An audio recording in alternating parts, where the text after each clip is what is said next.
principio lo que yo tenía no era vida.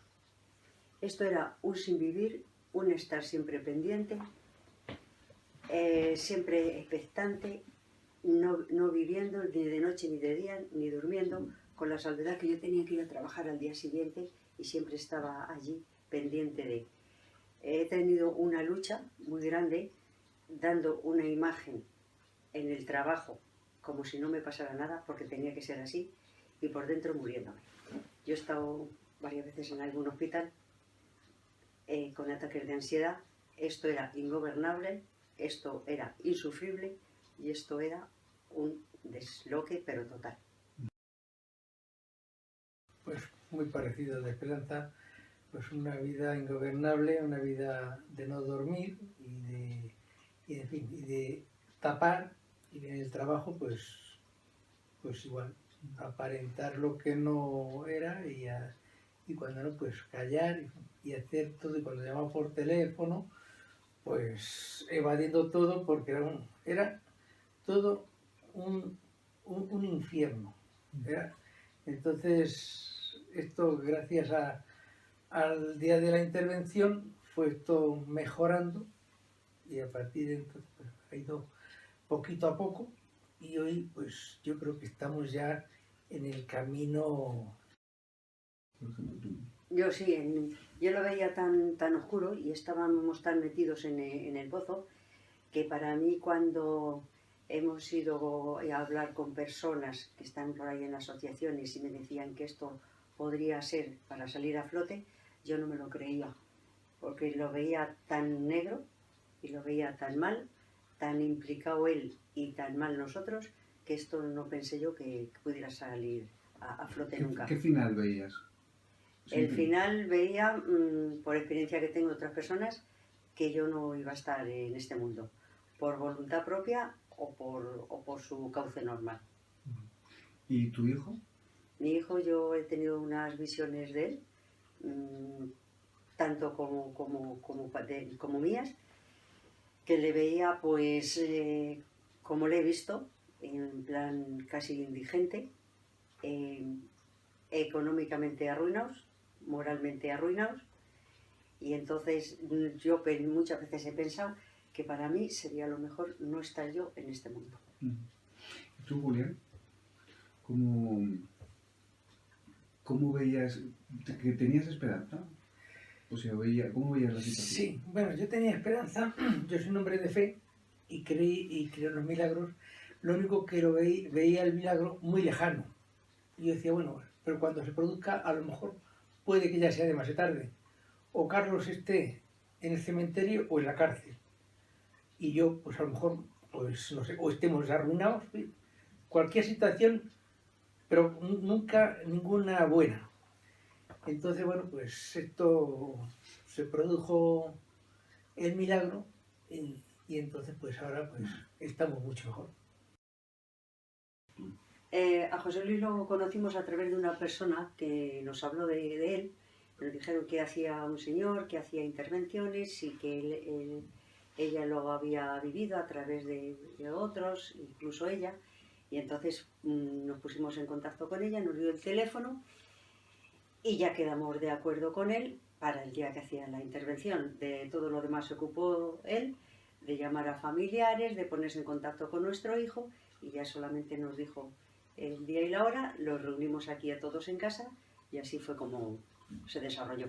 Igual, de la misma forma, a través de una persona conocimos a José Luis, que estábamos juntos cuando nos lo dijeron, y entonces pues nos pusimos en contacto con él, ya hablamos con él y ya pues él hizo todo el proceso.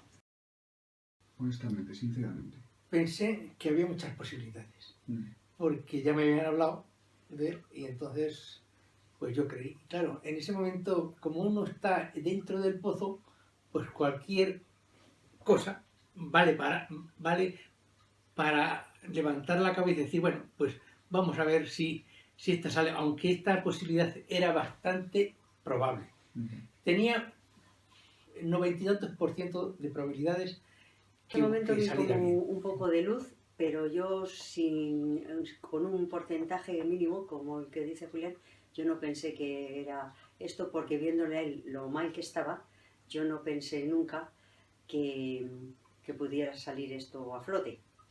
Entonces, gracias a Dios, a través de José Luis, que se organizó todo, ya lo he dicho antes, de hablar con él y demás, también fue muy problemático cuando me dijo José Luis que lo iba a traer aquí a casa, y él estaba viviendo fuera, porque estaba viviendo en una habitación que tenía alquilada.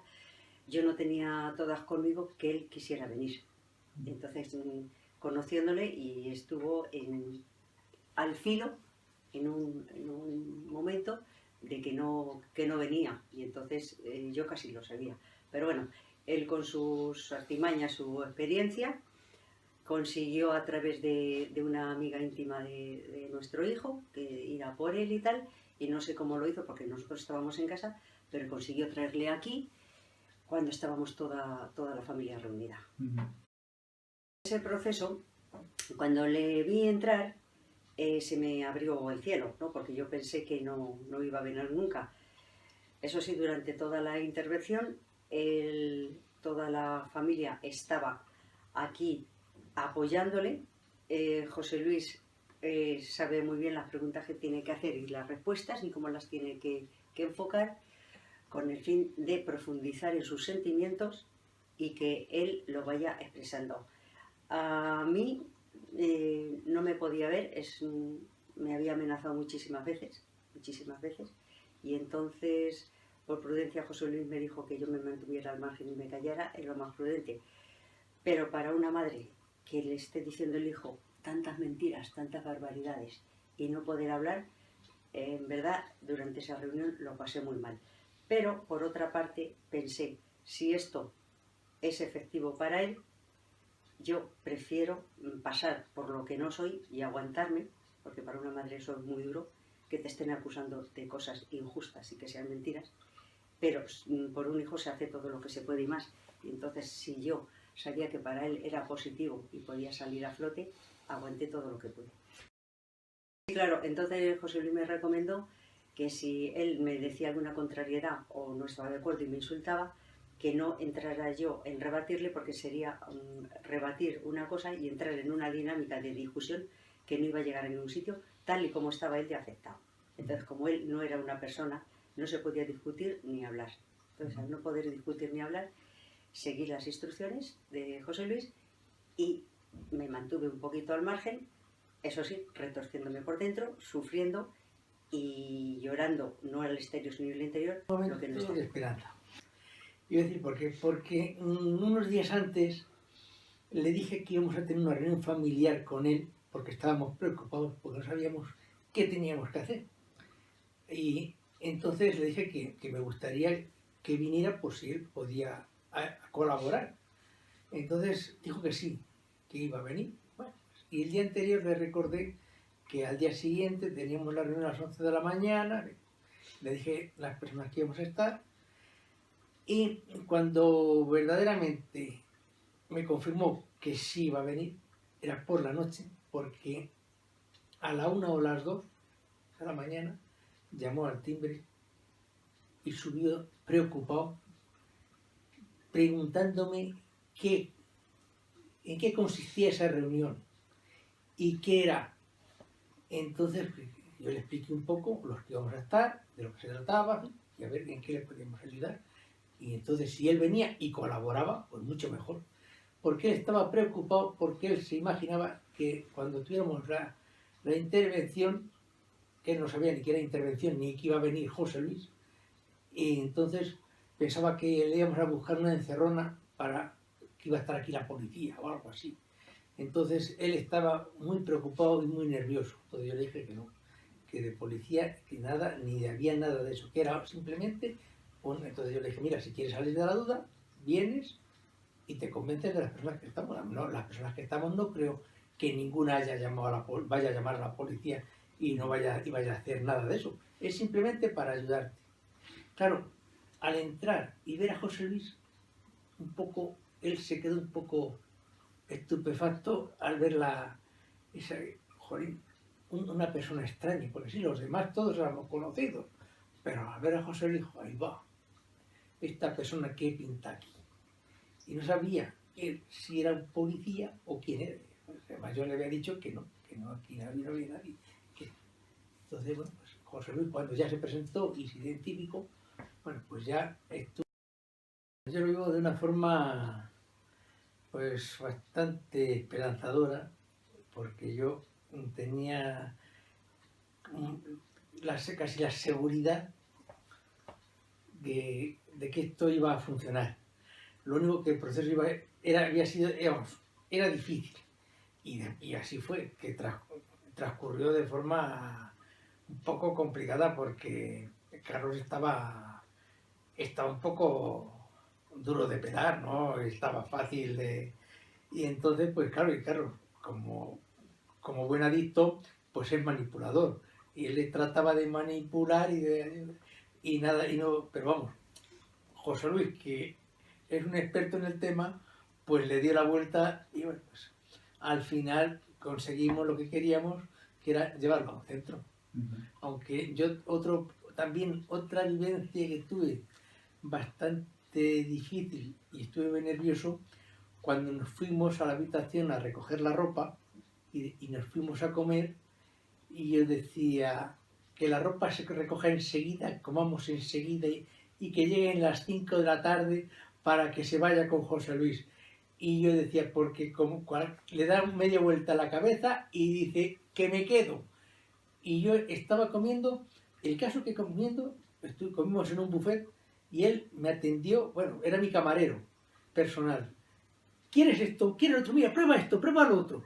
Y decía que no quiero más. Pero no era porque no me apeteciera, era porque quería terminar cuanto antes para salir y venirnos y que llegara José Luis y que se los llevara. Porque yo veía que cuanto más estaba que si entreteniendo, pues no sé, yo estaba bastante nervioso pero bueno, al final salió bien y yo decía, cuando llegue y montará en el tren, no montará, cuando llegue al sitio, a la ciudad donde va, entrará en el centro, en fin, yo me hacía una serie de preguntas, porque claro, hombre, de todas formas, Carlos estaba muy mal, estaba ya solamente tenía la piel y los huesos y estaba demacrado, para tirarlo, para cogerlo con pinzas. Entonces, pero vamos, rebelde sí estaba, eso sí estaba, y como ha sido siempre. Y entonces, pues, y ya después tuvimos un día o dos tranquilos, a los 2 días dicen que lo echan del centro, no sé qué, que tiene que ir a tal sitio, bueno, unas historias. Tú. Sí. Bueno, pues el proceso, bueno, pues nos ponemos en contacto con José Luis. José Luis habla con el centro, no sé si iba a hablar con Carlos, pero en fin, se solucionó. Y entonces José Luis, claro, no, eso es lo más importante, porque él me llamó cuando estaba en la calle diciendo que yo fuera por él. Y yo dije que no, que yo estaba trabajando y que yo no puedo perder de trabajar. Entonces me dijo que fuera una amiga por él y dijeron que la amiga también está trabajando y que no, y que él tenía que pechugar con las consecuencias si él había entrado en ese centro, si lo habían echado. La pregunta que se tiene que hacer es ¿por qué? ¿Porque su comportamiento no había sido bueno o por qué? Entonces él, si se había quedado en la calle, pues que continuara en la calle, y si no, que durmiera en un banco. Entonces, o si no, era problema suyo. O también que volviera al centro y que volviera a comportarse volviera a cumplir las normas que le habían dicho. Pero claro, si las normas tienen que ser las que él ponga, entonces no, eso no sirve. Y entonces ya ahí José Luis intervino y se los llevó a otro centro, porque José Luis, como él tiene bastante influencia en los centros, pues se los llevó a otro centro y allí estuvo 4 meses y después volvió con 7 días y ya no quiso volver, volvió a recaer, estuvo aquí en otro centro. Cuando llaman del centro y dice que lo echan, pues supongo que por el comportamiento, por algún lío que tuvo allí y tal, a mí se me cayeron los palos del sombrajo y me desmoralicé totalmente. porque yo, como cada cual, quería que esto fuera en plan express y que todo fuera como una balsa de aceite y cuesta abajo. Pero el proceso lleva su tiempo y desde luego no es así. Cuando me dijeron lo del centro que le habían echado, yo me hundí totalmente, me hundí y entonces ya recurrimos a José Luis con el fin de que a ver qué solución podíamos tomar. Él se quería venir aquí a Madrid, ya como ha dicho Julián, y nosotros dijimos que no, pues que apechugara con las consecuencias. A través de José Luis nos buscó otro centro y entonces allí ya parece ser que iba la cosa un poco mejor. Pero vamos, la situación muy, muy mala en cuanto a mis sentimientos. Yo pensé que me hundía, sí, que era fuera de España, el centro este era fuera de España. Y nada, la gente que nos llamaba de allí muy bien, muy amables, se preocupaban mucho de él y él nos decía que es el proceso que era dentro de la normalidad que llevaba en cuanto a comportamiento y demás. Como buen adicto que es prepotente, autoritario y manipulador. Entonces a mí me parecía mentira que en un centro, con esas cosas en su contra que tenía, que le pudieran manejar de una forma así más o menos normal. Podíamos hablar con él por teléfono, no sé si todas las semanas o cada 15 días. Él parecía bastante situado, bastante normal. Y bueno, quisimos seguir esperando el proceso, porque recomendó por terapeutas y por José Luis, por otras experiencias que había tenido de chicos anteriores. Y en esto solamente es la paciencia y el esperar. Paciencia y esperar. No, yo de espera y paciencia tengo poca, pero he aprendido, estando conviviendo con un adicto, de que lo más importante es el saber callar a tiempo, esperar, paciencia y encomendarnos a quien sea, porque a profesionales sobre todo, porque ellos tienen experiencias de estos y nosotros, si vamos haciendo cosas por nuestra cuenta, damos palos de ciego y quizá estropeemos el proceso. Le dan un permiso de 7 días y después tenía que volver porque eran 4 meses, 7 días de permiso y después los 2 últimos meses después dijo que cuando estaba aquí dijo que no volvía porque él se encontraba bien, se encontraba fuerte, en fin, estaba muy bien, bueno, vino pletórico, bueno, estaba que parecía, no sé, la verdad que parecía otro, pero bueno, pues, y dijo que no, y a ver, como que yo tenía ese presentimiento, que cuando viniera no iba a volver. Eso era ya una cosa interior mía, y porque conociendo el proceso y conociendo a Carlos, y además que estuvimos en ese centro, fuimos a verlo un fin de semana, pues sí, estaba muy bien, pero todavía no estaba terminado de curar. Y yo tenía esa sensación y no me equivoqué. Y nada, tuvimos que volver otra vez a tener otra intervención con José Luis, ya más reducida. Y nada, y él dijo que bueno, José Luis que no, que él se valía por sí mismo, que estaba... que no, que es una barbaridad que se quede, porque no está todavía en condiciones de quedarse, tiene que terminar el proceso de los 6 meses. Y como no terminó, pues claro, al mes recayó. Tuvimos una intervención con José Luis ya más reducida y se lo llevó y fue a otro centro. Y en ese otro centro estuvo un mes, después volvió a Madrid, estuvo en otro centro. El otro centro también fue anecdótico porque no quería ir, ahí ya fue obligado, porque yo le dije que si no, en casa no podía estar, que tenía que estar en la calle. Entonces bueno, pues accedió a ir al centro. Cuando llegamos al centro, fuimos a descargar el equipaje y dice que no se queda en el centro. Entonces, bueno, pues, chicos, lo que vamos a hacer va a ser, quédate aquí en la acera. Además estaba junto a un banco, mira, aquí tienes un banco para dormir, te dejo el equipaje y me voy para casa. Porque decía que no quería entrar en el centro. Bueno, y cuando, pues a los cuartos de hora, más o menos, llamó por teléfono y dijo que quería ir al centro. Cuando llegamos, bueno, cuando llegué, ya estaba en el centro, ya estaba dentro y accedió. Y bueno, estuvo ahí un mes y ya pues a partir de ahí pues bueno, pues parece ser que ya fue mejor, va a reuniones y bueno, pues ha ido mejorando también un poco también tuvimos algunas reuniones con José Luis, familiares, en su despacho y bueno, pues parece ser que ha ido progresando y bueno, y el día de hoy pues está bastante Nosotros fuimos bien. a Portugal allí a verle y estaba estupendamente. El centro era estupendo, magnífico. Nosotros ni le conocíamos de cómo estaba. Entonces ya cuando lleva un cierto tiempo, por lo visto le dan unos días de permiso, de vacaciones. Le dieron esos días de vacaciones, vino y ya pues dijo que no quería volver. Bajo ningún concepto que quería volver. Se quedó y entonces pues recayó. Ese proceso de la recaída, pues yo muy mal, porque nosotros, los padres, en cuanto a los hijos, ya sabéis que damos la vida por ellos, y en ver que tiene una vida y que de la noche a la mañana ya no tiene vida, porque eso cuando está hundido y metido, eso es miseria y eso no es vida ni para él ni para los demás.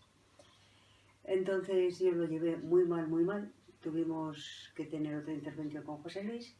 Como buen profesional, él nos ayudó y nos aconsejó lo que teníamos que hacer. Independientemente de eso, se me olvidó decir antes que nosotros, antes de ir a los centros y todo, yo iba a unos grupos, se llaman Familias Anónimas, seguimos yendo, y esto es para toda la vida. Esto es para toda la vida, porque es igual que cuando uno tiene colesterol y se tiene que tomar una pastilla diaria, pues para mí las reuniones son fundamentales. Él también va a reuniones diarias y bueno, aquí vamos sobrellevando como podemos esto, pero hay una vida que es un antes y un después. Esto es vida o medio vida. Lo de antes no era vida. Entonces, al no ser vida, no poder convivir, no poder hacer nada, siempre la expectativa, siempre con amenazas, siempre esperando que si viene la policía, que si esto, que si lo otro, pues muy mal. Eso no es vida. Nosotros, gracias a Dios, con nuestras reuniones, él también va a sus reuniones, rodeadas de profesionales, vamos subsistiendo y ahora puedo decir que viviendo. Eso sí, siempre a la expectativa y no bajando la guardia en ningún momento. Yo quiero decir que gracias a Dios estamos viviendo, sobreviviendo. No, esto, hasta que yo me enteré que era una enfermedad, me costó mucho. Por eso, cuando me han intervenido ahora y me han dicho que si queríamos dar la cara o no dar la cara, yo no tengo ningún inconveniente. Porque si uno tiene una úlcera de estómago o le operan de un pie o está escayolado, es una enfermedad, por ejemplo, la úlcera de estómago. Y entonces si te hacen una entrevista y dicen, mira, es que tengo una úlcera de estómago, que estoy enfermo y tal, vale, no tienes inconveniente ninguno. Pero si una persona dice que es adicta, entonces eso es tabú.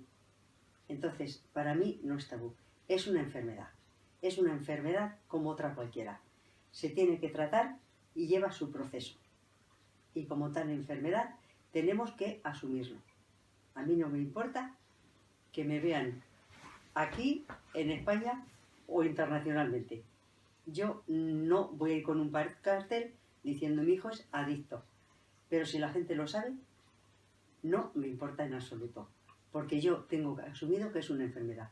Y si esto sirve para la gente tener conciencia de que es una enfermedad y divulgarlo como tal, pienso que sería la cosa mucho más fácil.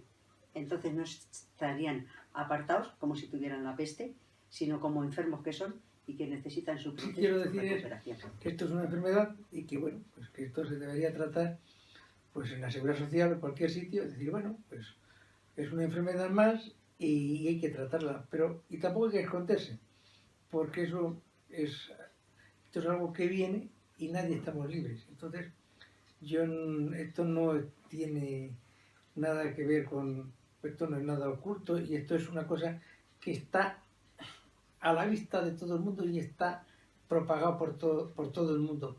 Lo único que, bueno, que parece ser que nos escondemos. Y no hay por qué esconderse de esto. Es una cosa que hay que hacer la cara descubierta para que el mundo se entere y los gobernantes tomen conciencia y a ver si van un poco espabilándose y para que haya menos adictos, a no ser que sea un negocio. Yo recomendaría a una familia, igual que me lo recomendaron a mí, porque es que la familia se destruye. O sea, unas familias se destructura totalmente con una persona adicta. Una persona adicta no es una persona. Una persona adicta es un fenómeno que no tiene conciencia de él, ni de sus actos, ni de nada. Entonces, con un adicto en una casa no se puede vivir porque va progresando. Y el progreso es siempre a peor. El progreso siempre es a más. Entonces, al no poder convivir con una persona adicta, porque no son ellos, son monstruos, hay que rodearse de gente que sepas que son buenos profesionales, o por lo menos lo intentamos, porque al estar dando palos de ciego y no saber hacer nada, te recomiendan una persona con pruebas que ha ido la cosa bien. Entonces, yo recomendaría a las familias porque que tenga un intervencionista, porque es la única forma. Ellos tienen experiencia en esto, porque si nosotros a ellos, como cualquier madre, a los hijos nuestros me refiero, le dices tienes que hacer esto y lo y tal, por sistema hace lo contrario, por sistema hace lo contrario. Entonces ellos están preparados, son profesionales, saben llevarles a su terreno y entonces a partir de ahí es cuando se puede elaborar un proceso. Porque el proceso esto es igual que cuando uno tiene que ir al médico, va uno al especialista de la enfermedad que tiene. Pues esto es igual, esto es un especialista más que es experto en el tema y es el único que puede solucionar, el intervencionista,